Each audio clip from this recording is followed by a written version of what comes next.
पता चला कि एक तोता और एक मैना आपस में बातें कर रहे हैं। अपनी आदत के अनुसार तोते ने मैना से कुछ कहने को कहा और मैना ने वही बात दोहराई कि वह आप बीती कहे या पर बीती। तोता बोला पर बीती। मैना ने कहा क्या कहूँ, चारों तरफ दुख ही दुख है। इस जहाज पर दो बड़े प्यारे लोग हैं, लेकिन हाय। मैना एकदम खामोश हो गई। फिर उसने कहा इनकी सांसें गिनी चुनी हैं बेचारे। तोते ने कहा रुक रुक कर क्यों बोलती हो, साफ साफ कहो कि इन्हें क्या होने वाला है। मैना ने कहा सवेरे यह जहाज किनारे पर लग जाएगा, वहाँ वजीर का लड़का मिल जाएगा। उसने इन दोनों की ठहरने की व्यवस्था एक घर में की है। इनके ठहरने के कुछ ही देर बाद घर ढह जाएगा, दोनों उसमें दब जाएंगे। तोते ने कहा यह तो बड़ा बुरा होगा मैना, अभी इन बेचारों ने दुनिया में देखा ही क्या है, क्या इनके बचने का कोई उपाय नहीं है। मैना ने कहा है, ये वजीर के लड़के की बात ना माने और उस घर में ना ठहरें। अगर कोई सुनता हो तो गांठ बांध ले कि अगर ये उस घर में ठहरे तो इनके प्राण किसी भी हालत में नहीं बचेंगे। तोते ने कहा उसके बाद तो खैरियत है ना। मैना ने कहा कहावत है कि मुसीबत कभी अकेले नहीं आती, इनकी मुसीबत यहीं ख़त्म नहीं हो जाती। ये जहाँ ठहरेंगे वहाँ भी एक मुसीबत इनका पीछा कर रही है। तोते ने अधीर होकर पूछा वह क्या। मैना ने कहा सवेरे उठकर राजकुमारी जैसे ही अपनी जूती में पैर डालेगी, उसमें बैठा सांप उसे काट लेगा। तोते के मुंह से निकला हे भगवान, क्या उससे बचने का कोई रास्ता नहीं है। मैना ने कहा रास्ता सब चीज़ों का होता है, यदि कोई सुनता हो तो राजकुमारी से पहले उठे और सांप को मारकर निकाल ले। तोते ने पूछा वहाँ से बचने के बाद तो फिर कोई बाधा नहीं है ना। मैना ने कहा एक बाधा और है। तोता वह क्या है। मैना ने कहा ये दोनों एक उड़न खटोले में बैठेंगे, वह उड़न खटोला ऊपर जाकर खराब हो जाएगा और नीचे आ गिरेगा, उसमें ये दोनों मर जाएंगे। तोते ने कहा तुम्हारी ये बातें सुनकर मेरा दिल बैठा जा रहा है, जल्दी से बताओ कि इस आफत से बचने का कोई मार्ग है। मैना ने कहा अगर कोई सुनता हो तो वह इन्हें उड़न खटोले में ना बैठने दे। इन सब बाधाओं से पार हो जाने पर इनकी जिंदगी में आनंद ही आनंद है। राजकुमार मैना की एक एक बात बड़े ध्यान से सुन रहा था। अपने ऊपर आने वाली आपदाओं से वह सिहर उठा, पर बचने के उपाय जानकर उसे खुशी हुई। उसने मन ही मन मैना को उपकार माना। सवेरा होने में अब देर नहीं थी, दोनों पक्षी उड़ गए। किनारा भी तो अब दूर नहीं था। जब जहाज किनारे आकर लगा तो राजकुमार ने देखा कि वजीर का लड़का वहीं उपस्थित था। राजकुमार ने पद्मिनी से उसका परिचय कराते हुए कहा यह मेरा साथी है, सागर की यात्रा आरंभ करने तक मेरे दुख सुख में इसने बराबर मेरा साथ दिया। वजीर का लड़का पद्मिनी को देखकर गद गद हो गया। उस दिन वहीं रहने के लिए उसने एक भवन की व्यवस्था कर रखी थी। वहां पहुंचने पर राजकुमार को मैना की बात याद आ गई। राजकुमार ने कहा हमें यहाँ नहीं ठहरना और कोई भवन देखो। वजीर के लड़के ने कहा आपके आने से पहले यहाँ के सारे भवन देख चुका हूँ, यह सबसे अच्छा है। पर राजकुमार ने उसकी एक ना सुनी। वजीर के लड़के ने दूसरे भवन की खोज की दूसरा भवन उस भवन के पास ही मिल गया। वे लोग उसमें ठहर गए। बड़ी देर तक राजकुमार उसे अपनी कहानी सुनाता रहा। फिर वे सो गए। आधी रात के बाद जोर की गड़गड़ाहट की आवाज़ सुनाई दी। वजीर का लड़का उठकर बाहर आया तो देखा पहला भवन गिरकर मिट्टी में मिल गया है। उसने राजकुमार की दूरदर्शिता की मन ही मन प्रशंसा की। पद्मिनी तो सो गई, लेकिन राजकुमार रात भर तारे गिनता रहा। भोर होने से पहले देखता क्या है कि एक काला विशेला सांप आया और कुंडली मारकर पद्मिनी की जूती में बैठ गया। राजकुमार तो चिंतित होकर उस घड़ी की प्रतीक्षा कर ही रहा था।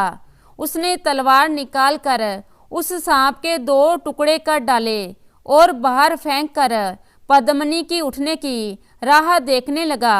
थोड़ी देर में पद्मिनी उठी। उसकी थकान दूर हो गई थी और उसके चेहरे की कांति लौट आई थी। उसने मुस्कुराकर राजकुमार की ओर देखा। राजकुमार भी मुस्कुराकर उसके पास गया और उसके मुलायम बालों को सहलाता रहा। पद्मिनी मन ही मन विभोर हो रही थी कि उसे अपने जीवन साथी के रूप में एक ऐसा सुंदर और वीर व्यक्ति मिला। वजीर के लड़के ने आगे की यात्रा उड़न खटोले से करने का विचार किया और एक उड़न खटोला मंगवा भी लिया, लेकिन राजकुमार ने उसमें बैठने से साफ इनकार कर दिया। वजीर के लड़के को बड़ा बुरा लगा। तब राजकुमार ने उसे जहाज में तोता और मैना द्वारा की गई बात बताई। तब वजीर का लड़का समझ गया। फिर राजकुमार ने वजीर के लड़के को राजगढ़ भेज दिया। वे घोड़ों पर सवार होकर आगे बढ़े। उड़न खटोले में कुछ और लोग बैठ गए, लेकिन थोड़ी दूर जाकर उड़न खटोला धड़ाम से नीचे आ गिरा और उसमें बैठे सब लोगों की जान चली गई। राजकुमार ने अनुभव किया कि मैना की भविष्यवाणी कितनी सच थी। राजकुमार ने कहा, पद्मिनी, अब हम एक ऐसे बाबा के आश्रम में चल रहे हैं जिन खड़ाऊ को पहनकर मैंने सागर पार किया था, वे उन्होंने ही दिए थे। पद्मिनी आश्चर्य कर रही थी कि आखिर राजकुमार ने उस विशाल सागर को कैसे पार किया। अब उसका भेद खुल गया। बाबा का आश्रम अब कुछ दूरी पर ही था। राजकुमार ने कहा, हमें देर भले हो जाए, पर हम रुकेंगे बाबा के आश्रम में ही। अंत में आसमान जब टिमटिमाते तारों से जगमगा उठा, वे आश्रम में पहुंच गए। बाबा कई दिन से उनकी राह देख रहे थे। बाबा ने बड़े प्यार से कहा, तुम लोग बड़ा सफ़र करके आए हो, थक गए होंगे, कुछ खा पी लो और आराम से सो जाओ। आश्रम में मेहमान एक दिन रहना चाहते थे। बाबा के प्रेम ने उन्हें 4 दिन रोक लिया।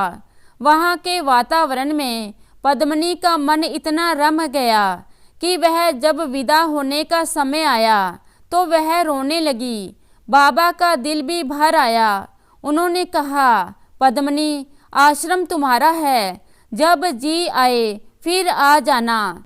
राजकुमार ने बाबा को खड़ाऊ लौटा दिए और उनका आशीर्वाद लेकर आगे बढ़ चले। राजगढ़ अभी बहुत दूर था। बाबा के आश्रम से निकलते ही अचानक राजकुमार को उस राजकन्या का ध्यान आया जिसे उसने वृक्ष की जड़ से रोग मुक्त किया था। राजा ने उससे आग्रह किया था कि वह उसकी घोषणा के अनुसार उसकी पुत्री का वरण करे और उनका आधा राज्य ले ले। राजकुमार ने अपने घोड़े को उसी नगर की ओर मोड़ दिया और कुछ समय में राजकुमार और पद्मिनी उस नगर में पहुंच गए। राजा राजकुमार के आगमन से बहुत आनंदित हुए और जब उन्होंने पद्मिनी को देखा तो उनका मन गद गद हो गया। उन्होंने राजकुमार और पद्मिनी का पूरे सम्मान के साथ स्वागत किया। राजा ने राजकुमार से राजकुमारी को साथ ले जाने का अनुरोध किया तो राजकुमार ने सहज ही उनका अनुरोध स्वीकार कर लिया। लेकिन जब राजा ने अपना आधा राज्य देने का प्रस्ताव किया तो राजकुमार ने उसे लेने से मना कर दिया। राजकुमार ने एक दिन वहां ठहरकर राजा का आतिथ्य स्वीकार किया और अगले दिन पद्मिनी और राजकुमारी को साथ लेकर राजगढ़ की ओर रवाना हो गया। उनका अगला पड़ाव अब भभूत वाले बाबा के यहाँ था। मेहमानों का काफिला अब उसकी ओर बढ़ रहा था। सभी लोग प्राकृतिक नज़ारा देखते हुए अब आश्रम के नज़दीक पहुंच रहे थे। आश्रम से कुछ दूर वे घोड़ों से उतर गए और पैदल वहां से पहुंचे।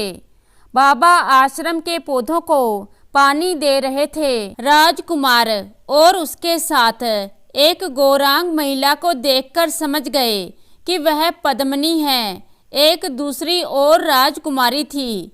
उन्होंने सबका स्वागत किया और अंदर आश्रम में ले गए। आश्रम में वे 3 दिन रहे। उस धर्मालय को छोड़ने को उनका मन नहीं हो रहा था, पर राजगढ़ का मार्ग राजकुमार की राह देख रहा था।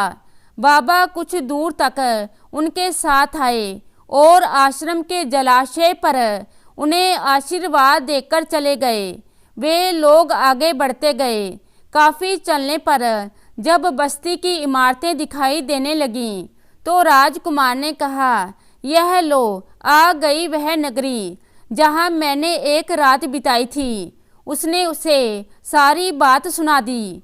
सुनकर पद्मिनी के चेहरे का रंग फीका पड़ गया। यह देखकर राजकुमार ने कहा, पद्मिनी, डरने की कोई बात नहीं है, तुम निश्चिंत रहो। नगरी में घुसकर वे सब जादूगरनी के घर पर गए। आज उस घर के बाहर बुढ़िया नहीं, युवती मिली। राजकुमार को देखते ही दौड़कर उसके पास आ गई। उसका चेहरा खिल रहा था और बोली, मैं कब से तुम्हारी राह देख रही थी। फिर उसने पद्मिनी की ओर देखकर कहा, वाह, यही है पद्मिनी जी। आओ बहन, अपने घर में आओ। फिर उस युवती ने उन्हें अच्छे अच्छे पकवान खिलाए और फिर सब लोगों ने वहीं रात गुजारी। अगले दिन सुबह जल्दी उठकर युवती ने राजकुमार और पद्मिनी को जगाया। वे उठे और तैयार होकर घर के बाहर आए। युवती ने आंसू भरी आंखों से हाथ जोड़कर उस घर से अंतिम विदा ली और राजकुमार और पद्मिनी के साथ रवाना हो गई। बड़े आनंद से यात्रा आगे बढ़ती रही। दोपहर हो चुकी थी। राजकुमार ने घोड़े को रोक दिया। एक छायादार वृक्ष के नीचे डेरा डाला, भोजन किया और थोड़ी देर आराम किया और जंगल से होते हुए चल दिए। जंगल पार हुआ। दिन ढलने को हो गया था। राजकुमार को अभी अपना एक और वचन पूरा करना था। वह बाग अधिक दूर नहीं था। थोड़ा आगे बढ़ने पर उन्हें बाग का विशाल फाटक दिखाई देने लगा। राजकुमार जैसे ही फाटक के अंदर गया, फाटक बंद हो गया। लेकिन इस बार राजकुमार को पिछली बार की तरह पेड़ के पीछे छिपना नहीं पड़ा। परियां आईं, राजकुमार से मिली। फिर राजकुमार ने रानी पद्मिनी का सभी से परिचय कराया।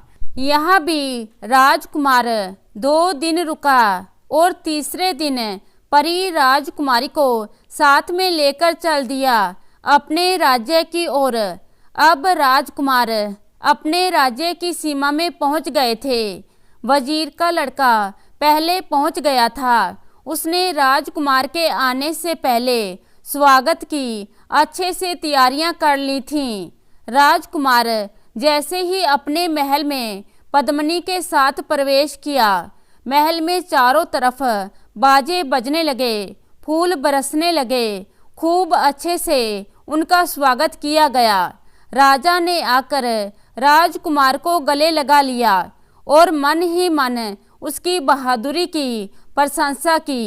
राज दरबार में राजकुमार तथा राजकुमारियों का स्वागत महल में देखकर सारी राजकुमारियों को अपने अपने महल क्षण भर के लिए याद आए जिन्हें वे पीछे छोड़ आई थीं।